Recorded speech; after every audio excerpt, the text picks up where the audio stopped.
galatoom fayyaa keessanitti tam jirtu. Warra yeroo jalqabaatiif tarii qophii kanatti as baatanii fi nama shanii fi gaaffii shanirraa fuuchuudhaan deebii itti barbaadaan ture.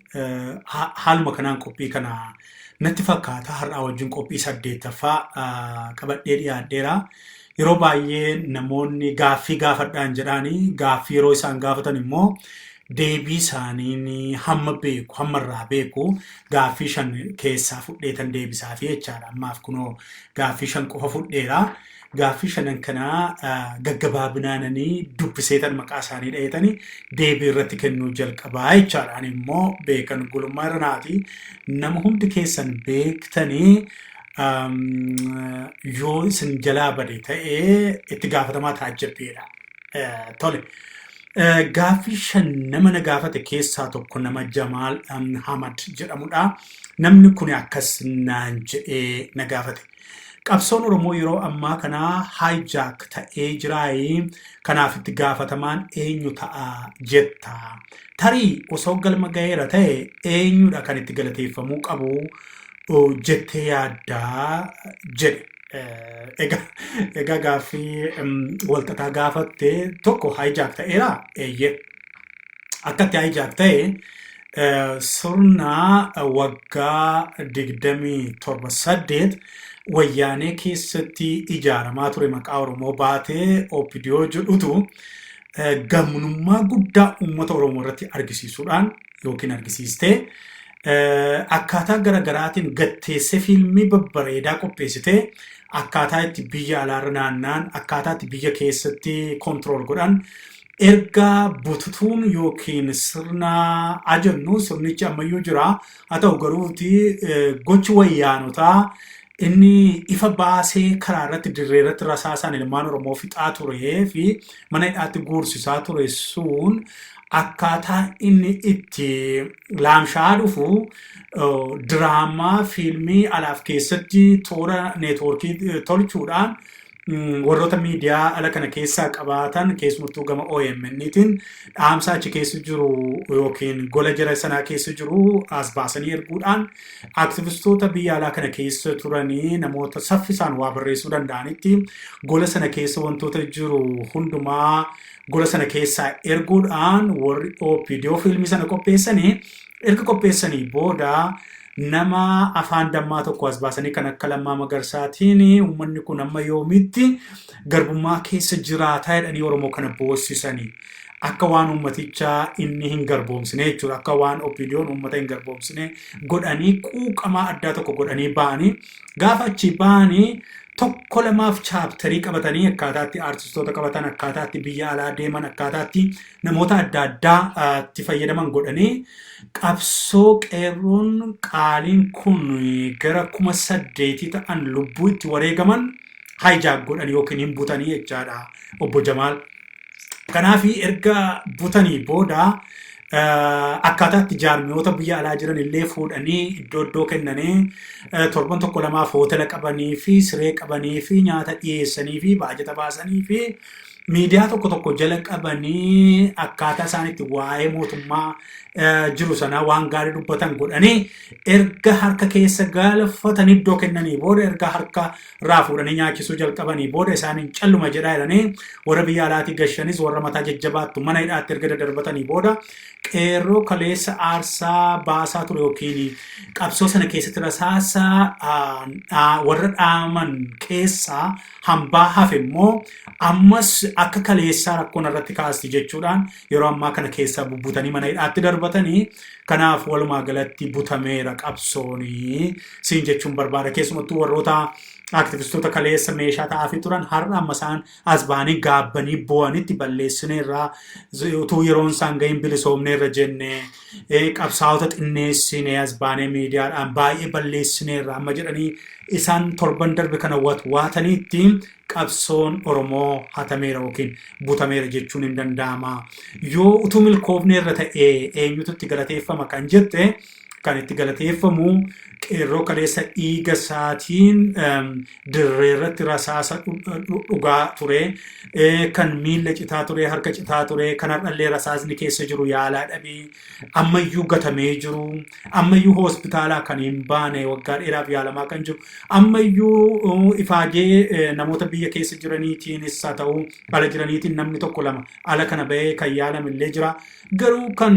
dhibbantaa keessa 90 ol kan ammayyuu yaala dhabee biyya keessaa hambaa yeroo sanaa reebicha yeroo sanaa toorcharii yeroo sanaa kan mana hidhaa kan hunduma isaan kanatu silaa galata argata ture utuu bilisoomne irra ta'e hangafarratti jechuudha. Haa ta'u malee har'a galata kan argate namoota kaleessaa miidiyaarra turan warra akka raabaa doorii maalorra jedhanii xiinxalaa turanii fakkeessuudhaan wayyaanee abaaraa arrabsaa turantu har'a galata itti argatee biyya keessaa iddoo guddaa argatanii muudama argatanii biyya alaa kana dacha'anii manni gaariin kennamee fi iddoo gaariirra ciisanii har'a galata isaantu argate. Kanaaf qeerroon kaleessa ajjeefames ta'e hambaan achirraa hafe sun galata hin arganne qabsoon butameera. Kanaa silaa kan galata argatu isaanii. Tarii nama ati galata kennuu fi barbaadde yoo jira ta'e hin beeku walumaa galatti silaa kan galata argatu isaan ture jechuudha. Gaaffiin lammaffaan immoo Reeyyis Mohammed Dooyyoo namni jedhamu ati immoo maal jettee namicha amma Oromoo fakkaattee maqaa Oromoo aangoorra jiru kana akkamiin ofirraa kaasna jedheen namoonni tokko garuu nama dhuunfaa jijjiiruun kun bu'aa qaba jettee yaaddaa ati akka namni hundi sirna kana jijjiiru qofaatu furmaata jedhu yaada akkamiin gochuu dandeenya barreeffamichi gadi fageenyaan naan galee garuu yaadni kee waan naa galeef gaaffii keekeetiyoon sirreessee namicha afaan Oromoo dubbatu kanatti jettu kan namicha ammaa sirna Itoophiyaa kana bulchunaan jechuun akka natti fakkaata sabiinsaa Facebook irratti afaan Oromoo afaan Ingilizii afaan Amaaraatiin barreessaa kan barreessa hojjechuu baannee barreessaa fi jiru Facebook isaa irratti dubbata si lammii Oromoo ko jedha waan ta'eef afaan Oromoo dubbata akkuma ati jette haa ta'uuti garuu namicha moo sirna kanatti jettee fi namicha natti hin fakkaatu namichi nama qeentee tokkodha nam tokkeedha Abiy Ahmed nama akka kee tokko nama akka koo tokkodha wanti guddaan itti marsee jiru sirna inni keessatti muummicha ministeeraa ta'edha wanti ati balaaleffachuu qabdu nam tokkeen suni yoo jiraates yoo ija keenya duraa ka'es wareegames umaa jijjiiramni inni fidu hin jiru har'a utuu Abiyin dhattanii morma isaa qabdanii qilee buustaniisi jijjiiramni sirnaa hamma hin taanetti yookiin kan isa caalu kan biraa waraabessatu achirra taa'a waan ta'eef homaa jijjiirama hin qabu kanaaf diinummaan nama tokko gatii hin qabu akka nam tokkootti namichi nama cimaadha iyyuu akka nam tokkootti akka nama lay personitti jechuudha akka nama akkasumaanii tokkootti nama cimaadha nama bishaataadha jechuun hin danda'amu nama dubbii danda'u waan ta'eef yaada iddoo barbaadirraa isa fidu kitaaba dubbisee isa ta'u gorsanii isa ta'u waan adda addaatiin isa ta'u akka nam tokkeetti namni sun namuma sirriidha nama cimaadha nama guddaadha jechuun hin dandeessa. Sirni inni irratti muummicha ministeeraa ta'e garuu sirna tortoraa sirna ajaa sirnoota nafxanyaa isa sanarra teessoo sanas kan jalatti eegu isaaniin namichuma kana kan teessoo kana jalatti eegaa jirus jaradha waan ta'eef egaa Oromoo keessaas kan sammuun garboomee isa gargaaraa jiru actually garuu akka waliigalaatti nama miti sirnadha sirna sana cicciruudhaaf immoo himaammata gaafataa poolisii biyya sanaa gaafataa wantoota jijjiiramuu danda'amu wantoota baay'eetu jira sirna sana diiguudha Oromoon kan inni har'ayyuu sirna Habashaa sirna nafxanyaa durii ka'ee dhufe ammayyuu afaansaa aadaasaa dinagdeedhaan nu cabsuu wantoota olaantummaa isaa xiinsammuudhaan nu cabsuu sanaa ammayyuu sirna sana ofirraa daakuu danda'utu irra jiraata diinni keenya sirna ta'uusaa seefan dhugoomsa sirnatti haa xiyyeeffannu siin jechuufanii nama kan biraan namni sadaffaarratti na gaafatte nama mootummaa Abdii jedhamtudha yaa Beekan mee ati nama waa barreessu dhallee erga jettee booda haala walxaxiinsa siyaasa Oromoo fi ragragii garbummaa uummanni keenya itti seene kana akkamiin ilaalta? Egereen keenya maal fakkaata? Mee namoota amma hooggansa bilxiginnaa keessa jiran kana quuqama Oromoo Oromummaatiin akkamiin ibsita? Oromoon yoo maal godhe sirna kana ofirraa fonqolchuu danda'a kan jedhuu fi ati yoom taajjabbii dhiifta? Erga jette booda yoo bilisoomne biyya galuu feetaay yoo galtee lubbuu kee sodaan qabdu immoo eegdota ramadattee sochootaa akka dhakaan sinaleellee fi jette gaaffiin gara gadii natti hin tolle waanuma gara dhuunfaa koo waan ta'eef waan nama dhuunfaamaattu gatiin qabdu beekan biyya galee biyya dhiisee eegduu bitate nama eegduu bitatullee miti nama sooressallee miti nama abjuu sanas qabus miti biyya galtaa kan jette guyyaa waaqayyo jedhee taajjabbiin dhiiftaasa jette dhiisu yoom kan jette bilisoomus hin dhiisu hamma jirutti hamma lafa kanarra lubbuudhaan jirutti nan taajjabaa nan qeeqaa nan barreessaa kun hojii kooti hin dhiisu gaaffii kee gara jalqabaa kan nama rare tokkoon isarrattan ibsa xinnoo siilaadha. Haala walxaxiinsa siyaasa Oromoof ragragii garbummaa uummanni keenya keessa seene kan akkamiin ilaaltaa? Akkuma ati ilaalaa jirtu kanattan ilaalaa uummanni keenya kan inni keessa seene amma sirna itti dukkaneeffame ifa fakkaate itti dukkaneeffame kana ilaalaan jira waan keessaan baane tokko kan keessa lixaa jirudha kan wanti tottolfamaa fi jiru kanan jedhetu sii ta'aatii fudhadhu kana humnumaan jedhamee wanti itti fe'amaa jiru wanti humnaan waga'amaa jiru tokko na argaan jira akka kootti humnaan afaan kana fudhu humnaan waan nu siin jenne fudhu yoo kanan fudhatu ta'e immoo iddoo ati hidhattu jira jedhanii gara hidhaatti oofuun mirgaa walabummaa dubbii hanqisuun isaan kun hundumtuu ummatichi yaaddoo guddaa keessa akka jiruu fi waan biltiginnaa kun egaa waan maqaa Oromoo dayeeffatee sirnootuma warra durii sana irra caalaatti dagaagsuudhaan Oromootti fal'aanaan ha'ee sirna sana garuu akaafaa guddaadhaan buddusiisee gammachiisaa waan jiru natti fakkaata akka nama ilaalaa jirutti akkamiin kana qolanna kan jedhuuf immoo uummanni wal qabachuudha namnu ga'ee dirqama mataa ofii isaatii hojjechuu baachuudha sammuu isaa keessatti bilisummaa dhugaa fiduudha waan Oromoon keessa jiru gadi fageenyaan xiinxaluudha waan Oromoon barbaadutti murtii kennuudhaaf wal faana kaanee hojjechuudha kan jedhuun yoon irra darbee gaarii natti fakkaata. Gaaffiin shanaffaaf inni dhumaa nama galma kaayyoo filannoo galma kaayyoo nama jettu. Dhiifama gaaffii xinnoon tokko gara olitti kan hafte arfaffaanii nama maqaan feesbuukii kee injifannoo Oromoo kan jettu. Gaaffiin kee akkas jedha. Jaallammii beenyaa nama sadoo biyya faranjii dhiisee Oromiyaatti deebi'ee dhaaba isaa abaa wajjin Oromoof qabsaawaa jiru garuu ati maaliif yeroo hunda isa qeequu jaallattaa kan jettedha. Beeku akkuma kanas immoo hidhameera maaloodha jettee hidhamuusaa quba hin qabu hin argine mana isaa sakattaame waan jiru feesbuukii isaa argeera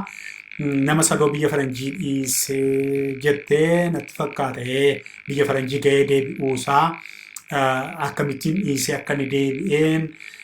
faranjiitu didee moo isatu qabsoo Oromoo arsiifateen isa kana hin qoranne taajjabbiin itti ergee qoradhaa. Inni kan biraan garuu eeyyee kana maaliif qeeqasa yeroo hunda maa qeeqasa jette yeroo hunda yaadadhu kan yeroo hunda qeeqee yeroo tokko lama qeeqee yoo ta'eef garuu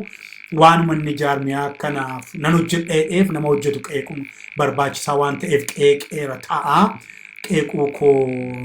moo aramaa itti jijjiirtu argeen qeeqee yoo ta'e tarii bareechuuf qaruuf miidhagsuu fi cululuqsee as baasuuf ta'uu danda'a. Kanaaf jabaatee hojjetu jabaadhu hojjedhu jedhiini yoo dirreen hojii bal'aadha yoo ta'e yoo dhuguma dhaaba sanaa hojjechuun yeroo ammaa kanatti mijataadha karaan hundumtuu qajeelaadha ta'e hajabaatu hin gargaarraa gargaarii waan dandeessuuni qeequun immoo atis qeeqii waan badii irratti yoo argite qeeqii asirratu qajeeluu caalaatti sii qaroomaa yoo hidhameera ta'es immoo waaqayyo hiikuun siin jedhaa isa qofa miti gaa namoota baay'eetu jiru isaan kanas waaqayyo akka hiikuu akkuma kana qabsaa'ifis kadhadhuufis waaqayyoonis siin jechuun barbaada itti fufameellee hin hojjeta taanaan hin qeeqama siin jechuuf akka hin daddabalee qeequ yeroo hundallee hin qeeqne yoo hojii kan hojii dhaabate hin qeequ yoo hin hojjeta ta'e dogoggora waan ta'eef akka itti fufee qeequtti naayin. Inni kan biraan egaa shanaffaa irratti kan dhumaa galma kaayyoo kan jedhu filannoon kuni yoo karaa nagaa geggeessamuu baate mootummaan irra jiru kun akkuma amma uummata miidhaa jiru kanaan itti darbee bulchee hireen uummata Oromoo maal ta'aanaan jettee achii booda yoo mootummaan kun aangoo gadhiisuu dide mo'amee immoo yoo aangoo gadhiisuu didee waboon dandeettii mootummaa kana buusuu ni qaba jettee yaaddaa'inaan jette gaa ilaalchuma kee ibseetteeti mitiire. Tokkoffaa karaa nagaatiin geggeeffamuu yoo didee yooyyuu keessa hin galchiin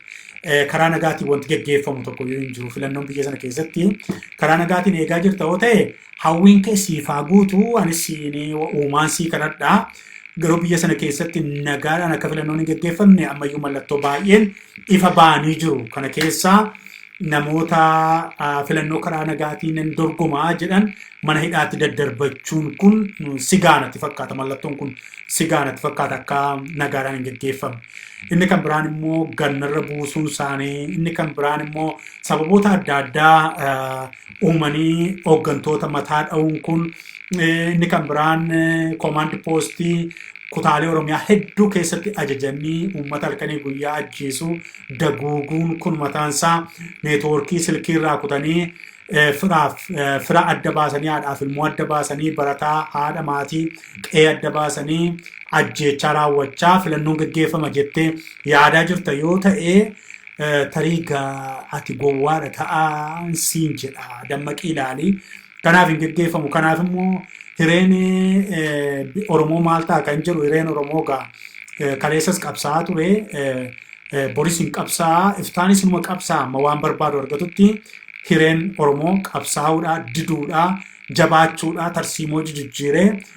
ofirraa qoluudhaaf irra deebi'ee cimee bilchaatee hojjechuu qabaa kan jedhuun siidhaamaa itti dhaansee yoommoo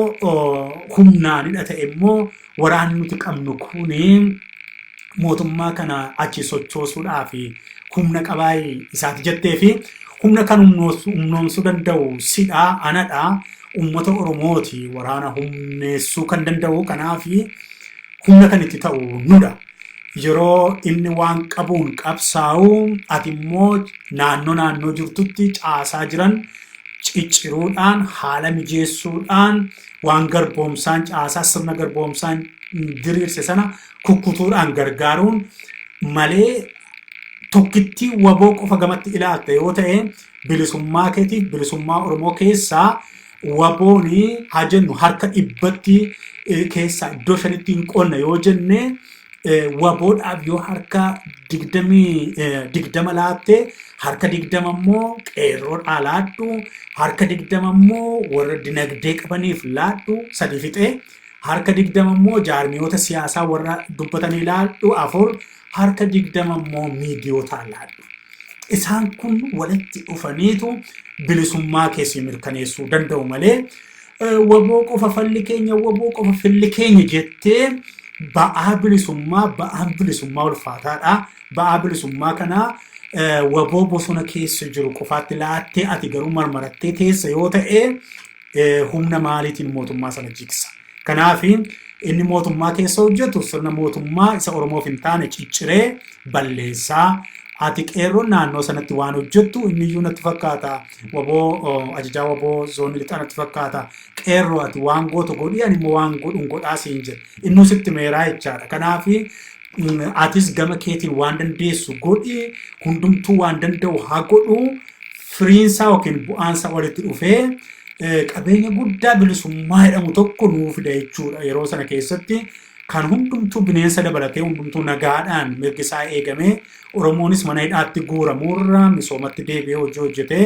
hiyyuma keessaa ba'utu ta'a jechaadha. Kanaaf Oromoo waboon kophaa isaa hin danda'asaati jette atis itti dabalamtee anis itti dabalamee hundumtuu itti dabalamee eeyyee hin danda'a sirna kana ofirraa buusuu jedheetan si xumura. Daawwattoota koo asumarratti kana xumura gaaffii 5 namoota 5f kan jedhu asumarratti xumureera. Guyyaa borii gaaffii 5 haaraa fudhadhee ibsa 5 wajjin hamman dhufutti nagaatti naa jiraadha. Dhumarratti akeekkachiisa ani isinii kennu yeroo gaaffii gaafattan maqaa keessan qulqulluudhaan na gaafadhaa. Maqaa feesbuukii qulqulluu maalii akkasii maqaa adda addaa moggaastanii natti hin dhufiinaa. Gaaffii keessan akkam filadhu yoo barbaaddan jechaadha. Kan lammataa yeroo barreessitan hin ariifatina qulqulleessaa qubee ishee bareechaatiin naa barreessaa. Yeroo dubbisu ana taasuudha kana itti kabeebsee sirriitti isinii dubbise malee dogoggora qubeetu baay'ata. Sirriitti akkas godhaa jedha. Ulfaadhaa fayyaa ta'aa nagaa ta'aa walitti deebina.